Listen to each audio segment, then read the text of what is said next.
ရိုးရှင်းတဲ့အချစ်ဆိုတာဘာလဲလို့လူတွေမေးတာကိုမကြာခဏကြားဘူးလေဒီမေးခွန်းကလူတွေကိုနှစ်ပေါင်းများစွာအဖြေရကျက်စေခဲ့တဲ့မေးခွန်းဖြစ်ပြီးတိကျတဲ့အဖြေတစ်ခုရဖို့ခက်ခဲ့တယ်တချို့ကအချစ်ဆိုတာအိမ်တအိမ်လူနှစ်ယောက်တစ်နေ့သုံးနက်တွဲလက်တစ်စုံနဲ့တသက်တာကိုဖြတ်တန်းခြင်းလို့ဆိုတယ်တချို့ကအချစ်ဆိုတာအလက်ချိန်မှာသူနဲ့အတူနေဝင်စည်းစာကြီးပြီးမိဖို့ရှိအတူချက်ပြုတ်စားတောက်ခြင်းဖြစ်တယ်လို့ဆိုတယ်တချို့ကလည်းအချစ်ဆိုတာငါမပြောလဲနင်သိတယ်နင်မပြောလဲနင့်အပြုံးရဲ့အတိတ်ပဲကိုငါသိတယ်လို့ဆိုတယ်တကယ်တော့အချစ်ကမရှုပ်ထွေးပါဘူးနေရဲ့တသက်တာရဲ့စိတ်တူကိုယ်တူရဲ့သာဖြစ်တယ်ရုပ်ရှင်ကားတကားတဲ့က dialogue ကကျမကိုရွက်လီစီးဖို့ပြင်သစ္စာစားဖို့သူမခေါ်တတ်ပေမဲ့သုံးလမ်းကျော်ကကျမကြိုက်တဲ့ပဲနိုးရည်နဲ့ဤကြကွေးကိုမနက်တိုင်းသူ့ဝယ်ပေးတတ်တယ်အချစ်ဆိုတာသဲဥပြတ်မတတ်ယူးယူးတွတ်တွတ်ချစ်မြတ်နိုးခြင်းလို့အရင်ကကိုယ်ထင်ခဲ့ကြတယ်နောက်မှသိနာလေရတာကဘလောက်ပဲယူမိုက်တဲ့အချစ်ဇလံဖြစ်ပါစေတာမန်လက်တွေ့ဘဝတွေဝင်ရောက်ရတယ်ဆိုတာပါပဲအချစ်ဆိုတာစံစီစာထင်းမိသွေးတွေကြားကတယောက်ကိုတယောက်မိခိုအားထားတဲ့တီကြီးခိုင်မာစိတ်အသေးမွှားကိစ္စရက်တွေကြားကတယောက်ကိုတယောက်ဖေးမပံ့ပိုးတဲ့လုံခြုံစိတ်ဖြစ်တယ်ပေါင်းသိနေဆိုတာကဒီအချစ်ကိုအတူတကွစိတ်စိတ်ငြိမ်ငြိမ်စောင့်ရှောက်တန်ဖိုးထားမျက်နှိုးတာဖြစ်တယ်ကျွန်တော်မျှော်လင့်တဲ့အချစ်ကမနက်နိုးလာရင်စားကျင်စပွဲမနက်စာကိုသူပြင်ဆင်ပေးတာဖြစ်ပြီးညနေအလုပ်ဆင်းအိမ်ပြန်ချိန်နှွေးထွေးတဲ့မိတဆောင်နဲ့သူစောင့်နေတာပဲဖြစ်တယ်ကိုလိုအပ်တဲ့အချိန်တိုင်းအနားမှာသူရှိနေတာပဲဖြစ်တယ်လို့လူတစ်ယောက်ကပြောတယ်သူသာအနားမှာရှိရင်ဒီလန်းတစ်လျှောက်မိုးပြင်းလေထန်လဲအစိုးတွေနဲ့တွေ့ကြုံလဲအထီးကျန်တယ်မခံစားရဘူးသူသာအဖော်ပြရင်ဘလောက်ပဲခက်ခဲတဲ့ဆင်းရဲဒုက္ခနဲ့တွေ့ကြုံလဲအကူအညီမဲ့တယ်မခံစားရဘူးဒီလောကထဲရောက်လာတဲ့လူတိုင်းမလွယ်ကူပါဘူးဒီဘဝတသက်တာကိုနဲ့အတူဖြတ်သန်းမဲ့လူနဲ့တွေ့ဆုံဖို့ကပိုမလွယ်ပါဘူးအပြောကျယ်တဲ့လူပင်လယ်မှာအချင်းချင်းလာဆုံကြတယ်တွေ့ဆုံပြီးတဲ့နောက်မှာတော့အချင်းချင်းမျက်နှိုးဖို့သာကြံပါတယ်ကြားနေကြစကားတခုံးပါပဲရိုးရှင်းမှုကဟိုတာရှိပြီးတာမန်ဖော်ပြမှုကစိတ်အေးချမ်းမှုရှိဆုံးပါပဲဒါကြောင့်အတွေးရှုပ်တွေကိုဖယ်ခွာပြီးရိုးရိုးရှင်းရှင်းချစ်တာကအကောင်းဆုံးဖြစ်တယ်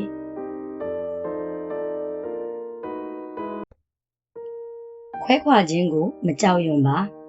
လူတစ်ယောက်မြို့တစ်မြို့ကိုခွာခဲ့တယ်အချိန်တစ်ခုလောက်ထိသူဟာမရေရာမပြတ်သားခဲ့ဘူးသူ့နာမည်ကိုသူအစမဖော်ရဲဘူးသူကြိုက်တဲ့သချင်းကိုသူမကြားရဲခဲ့ဘူးအတိတ်တွေပြန်ပေါ်ပြီးသူ့ကိုယ်သူတရိယနောက်ကျောင်းပြန်လှည့်မိမှစိုးခဲ့တယ်ခွဲခွာခြင်းကဘလောက်အနည်းခက်တယ်လဲကိုယ့်ရင်ဘက်ကိုခွဲပြီးအထက်ကအချစ်နဲ့ပြည့်နေတဲ့မျိုးစေ့ကိုဘဝထဲကနေအပြီးပိုင်နှုတ်ယူပစ်ထုတ်လိုက်ရတယ်လို့ပါပဲသဲဥပြတ်မတက်နာကျင်လဲအတန်အောင်မထွက်ရတဲ့အဖြစ်ပါစိတ်ခံစားချက်ဆိုတဲ့ဒီခီလမ်းမှာတင်ကိုယ်တိုင်လျှောက်လန်းမထွက်လာနိုင်ညတင်ကိုယ်တိုင်အတွေးမပေါက်ညတင်ကိုယ်တိုင်မလွတ်ချနိုင်တဲ့ညဘယ်သူမှလာကူနိုင်မှာမဟုတ်ပါဘူးတယောက်တည်းကနေနှစ်ယောက်ဖြစ်အဲ့ဒီနှစ်ယောက်ကနေတယောက်တည်းပြန်ဖြစ်တဲ့ဖြစ်မှာလူကိုခံရခက်စီဆုံးကသူမရှိတော့တဲ့နေ့ရက်တွေကိုတဖြည်းဖြည်းကျင့်သားရအောင်နေထိုင်ရခြင်းပါပဲကြီးစရာကောင်းတဲ့ဟာတာတွေဖက်ရတဲ့အခါသူ့ကိုတင်မမျှဝေနိုင်တော့ဘူးအခက်ခဲနဲ့ကြုံတဲ့အခါသူ့နှစ်သိမ့်မှုကိုတင်မမျောလင့်နိုင်တော့ဘူးအဲ့ဒီနေရာမှာသူရှိနေတယ်ဆိုတာကိုတင်သိပေမဲ့သူ့ကိုတင်ပြေးပွေဖတ်လို့မရနိုင်တော့ဘူးတင်မိကောင်းမိနေတာလည်းဖြစ်မှာပါ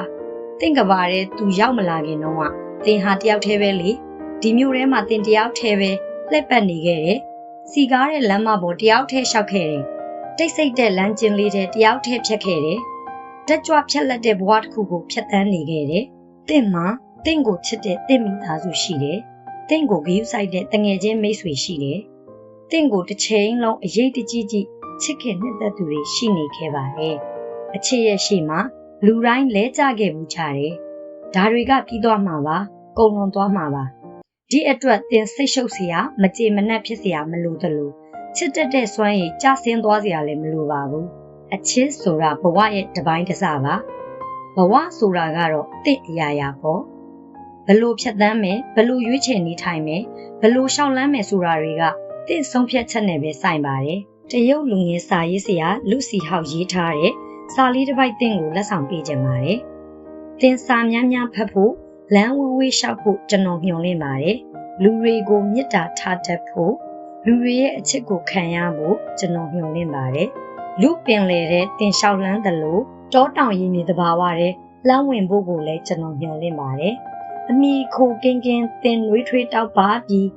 ရတ္တမဲ့ဒီလောကကြီးထဲမှာသင်နှစ်လိုရှင်သန်နေဖို့ကိုကျွန်တော်မျှော်လင့်ပါတယ်ကောင်းမွန်တဲ့ခံစားချက်လောကမှာအကောင်းဆုံးစိတ်ခံစားချက်ဆိုတာပါလေကျမကြားဘူးတဲ့အခြားလူရဲ့အကောင်းဆုံးစိတ်ခံစားချက်ကတိတ်နွေးထွေးသလိုကုထုံးတစ်မျိုးလည်းဖြစ်တယ်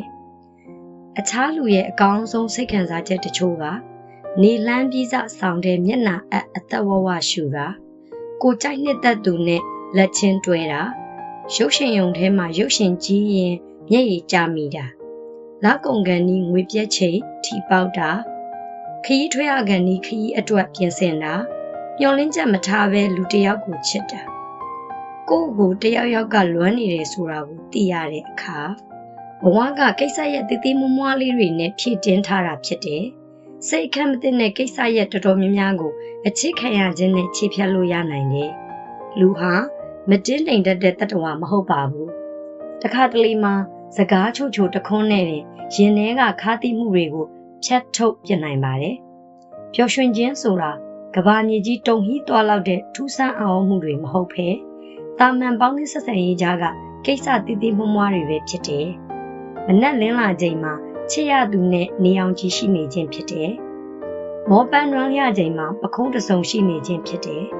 အထီးကျန်ဆန်ချိန်မှာဟေးနင့်ကိုပြစ်မထားဘူးနော်ဆိုတဲ့အတန်တန်ပဲဖြစ်တယ်အမောင်တုထဲမှာတင့်အတွက်အလင်းတစ်ဆက်ရှိရင်ပဲတလောကလုံးရဲ့ view ဆိုင်ခြင်းကိုရှားလိုက်တယ်လို့ပါပဲတချို့ကမေးတယ်စ조사ပြီးရှင်သန်နေရခြင်းရဲ့အဓိပ္ပာယ်ကပါလေတဲ့ဘယ်နေရာရောက်ကိုယ့်မျက်စိနဲ့မြင်တဲ့အရာတိုင်းချစ်စရာကောင်းနေပြီးကိုတွေးထင်လိုက်တဲ့အရာတိုင်းလှပနေတာမျိုးလို့ကျွန်မထင်ပါတယ်တစ်ချိန်မှာအချစ်ကြောင့်တင်ရင်ခုန်လှောက်ရှားသက်ဝင်ပြီးဘဝကြောင့်နှွေးထွေးမှုကိုခံစားရမှာဖြစ်တယ်ကောင်းမွန်တဲ့နေ့ရက်ဆိုတာနေသားတဲ့နေ့ရက်မှာရန်ဒါထက်ဆောင်းထုတ်လန်းတဲ့လေနုနုတိုက်ခတ်နေတဲ့တည့်ရွက်တွေကခုန်နေတဲ့ချစ်ခင်နှစ်သက်ရသူကကိုယ်နှဘေးမှာရှိနေတဲ့စိတ်ကနှွေးထွေးလုံခြုံနေတာပဲဖြစ်ပါတယ်အချစ်ရဲ့သဘောတဘာဝမိတ်ဆွေတယောက်ကဒီလိုရေးထားတယ်တကယ်လို့တငယ်ချင်းတွေသာအစမဖော်ရင်နင့်ကိုငါချစ်ခဲ့ဘူးလေဆိုတာကိုတော့ငါမေ့သွားတယ်အဲ့ဒီတော့ကနင့်ကိုငါမခွဲနိုင်ဘူးလို့ထင်ခဲ့မိတယ်နင့်အတွက်နဲ့အိမ်ကမိသားစုနဲ့ငါရန်ဖြစ်ရတယ်အခုတော့လေနင်ထားခဲ့တဲ့ငါဟာကောင်းကောင်းမွန်မွန်ရှင်သန်နေတာပဲမဟုတ်လားတကယ်တော့အချစ်ကထူးဆန်းအောင်ဖွယ်ရမဟုတ်ပါဘူးငါတို့မေ့ပြစ်ချင်တဲ့အချိန်မှာသူ့အလိုလိုမေ့သွားတာပါပဲကျမတို့ကအချစ်ကိုခက်မြင့်မြင့်သတ်မှတ်ခဲ့ကြတယ်တယောက်ယောက်ကိုဆုံးရှုံးလိုက်တာနဲ့ကိုယ်ကဘာကြီးပြိုလဲသွားပြီလို့ထင်ခဲ့ကြတယ်ဒါကြောင့်တန်ရောစင်ကဘာမှာကျမတို့တတိလက်ကင်ထားရတယ်အမားလုံးမိမှာစကားမှားမှာတိတ်ကြောက်ခဲ့တယ်တစ်ဖက်လူကကိုယ့်ကိုနာကျင်ထိခိုက်အောင်လုံးလဲခွင့်လွတ်သိခံခဲ့ရတယ်အချစ်ရဲ့ခါတိမှုတန်ခံရည်ဝါပြီးသူမရှိတော့တဲ့အခါရှင်သန်ရတာပိုလွတ်လပ်ပေါ်ပါလာတာကိုကျမတို့သိလာရတယ်ညနေတကောင်ထပြီးသူ့ message ကိုပြန်စရာမလိုတော့ဘူးသူ့စိတ်အလိုကျအောင်အစွမ်းကုန်လိုက်ရောစရာမလိုတော့ဘူးသူ့စိတ်ခံစားချက်ကောင်းအောင်ကိုဖိနှိပ်ထားစရာမလိုတော့ဘူးကိုဝတ်တဲ့အဝတ်အစားသူမကြိုက်မှမစိုးရင်ရတော့ဘူးတယောက်ယောက်နဲ့မတွေ့ဆုံခင်ချိန်မှာကျမတို့ဟာတယောက်တည်းရှင်သန်နေကြသူတွေပါတယောက်ယောက်နဲ့တွေ့ဆုံပြီးအတူတကွနေထိုင်ကြတာကနှစ်ယောက်ဘဝကတယောက်တည်းဘဝထက်ပိုပျော်ရွှင်တာကိုကျမတို့သတိပြုခဲ့မိလို့ပါအချစ်ရဲ့သဘောတဘာဝကလူနှစ်ယောက်ကိုပိုကောင်းစေတာဖြစ်တယ်တကယ်လို့အချစ်တစ်ခုမှာရင်တထိတ်ထိတ်နေရတယ်အဆအဆအရာရာသတိထားနေရတယ်ဆိုရင်ဒီအချစ်ကိုတွေးတောဆင်ခြင်ဖို့လိုလာပါပြီ ချစ်ပုံချစ်နီးကမမှန်နေလို့လားဒါမှမဟုတ်တစ်ဖက်လူကကိုနဲ့လုံးဝမသိတော့လို့လားတန်ရုံးစင်ကရွေးချယ်ခွင့်ရှိပါတယ်လူတစ်ယောက်ကိုသိချစ်လို့ရတယ်လို့မေ့ပြစ်လို့လည်းရပါတယ်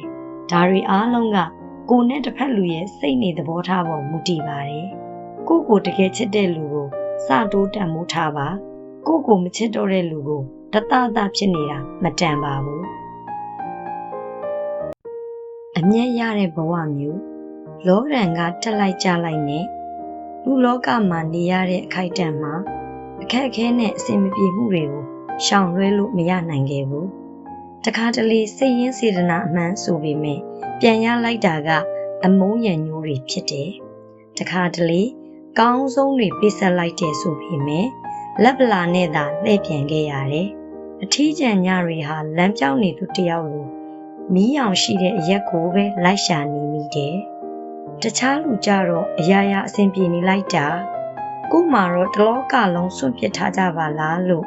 စိတ်ထိခိုက်ဝမ်းနည်းမိတဲ့အခါလဲရှိတတ်ခဲ့တယ်ဘဝဆိုတာကြောင်းကျိုးဆက်ဆက်နေတာပဲလေလူကျင်တိုင်းမရတာကဘဝရဲ့ပုံမှန်ဖြစ်စဉ်ပါပဲလူကျင်တာရလိုက်တယ်ဆိုတာကလည်းတည်ငါပါပဲစာရေးဆရာမိုးရံပြောသလိုပေါ့လူဟာဒီလောကထဲရောက်လာပြီဆိုတာနဲ့စိတ်လိုမကျမှုတွေရှိစမြဲပါမမျှတမှုတွေလည်းများတယ်စိတ်ထဲကျစရာတွေလည်းများတယ်လို့အားကျစရာတွေလည်းများတယ်ကိုလွတ်လပ်မှုကိုသူအားကြတယ်အထင်းကိုနဲ့နေတဲ့သူကိုကိုအားကြတယ်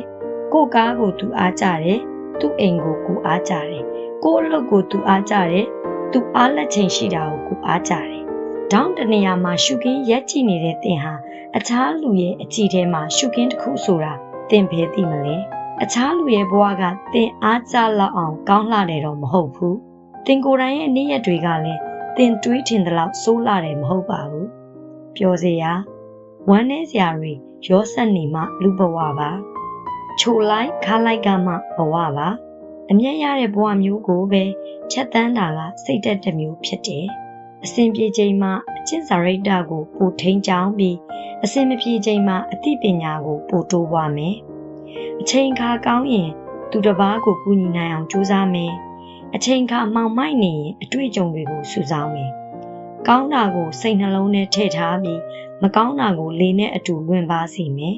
ပြစ္ဆုတ်ပံမှာရှင်သန်နေပြီးတန်မိုးထားတဲ့နာကိုတန်မိုးထားမယ်ဘလို့ပဲဖြစ်ဖြစ်ဒါဟာအမျက်ရတဲ့ဘဝပါပဲလောကကြီးကကျယ်ပြန့်တယ်လူဘဝကတူတောင်းတယ်ခန္ဓာကိုယ်ကိုတပတ်လှည့်လိုက်တာနဲ့အချိန်တွေကအယောင်ဖြော့တဲ့ diary ဟောင်းဖြစ်သွားတယ်အချစ်တစ်ချက်အဝိတ်မှာအချိန်ကာလတွေကထိတွေ့လို့မရနိုင်တော့တဲ့ရှုခင်းဖြစ်သွားတယ်အသက်40အတွက်တတိပေးစာတစ်စောင်ကိုဖတ်ခဲ့ဘူးတယ်လက်ရှိအသက်အရွယ်အတွက်လည်းကိုက်ညီပါတယ်တကယ်လို့ဒီနှစ်မှာတင်အသက်40ပြည့်တယ်ကောင်းကောင်းမွန်မွန်ပြုမှုနေထိုင်တယ်ဆိုရင်နှစ်သက်အခါ40တော့တင်ဖြတ်တန်းနိုင်သေးတယ်နေထွက်တာကိုအကျိန်1000ချိနိုင်သေးတယ်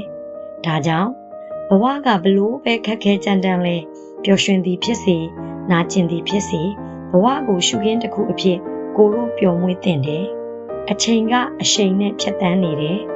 အတိတ်ကိုမတန်းတအနာဂတ်ကိုမကြောက်ဖဲပြစ္ဆုတ်ပံကိုတန်မိုးထားနေထိုင်ရမယ်လက်ကျန်ဘဝမှာညီးတွားမှုကင်းမဲ့နောင်တတရားမရှိစွာနဲ့အမျက်ရတဲ့ဘဝမျိုးဖြတ်တန်းနိုင်ပါစေ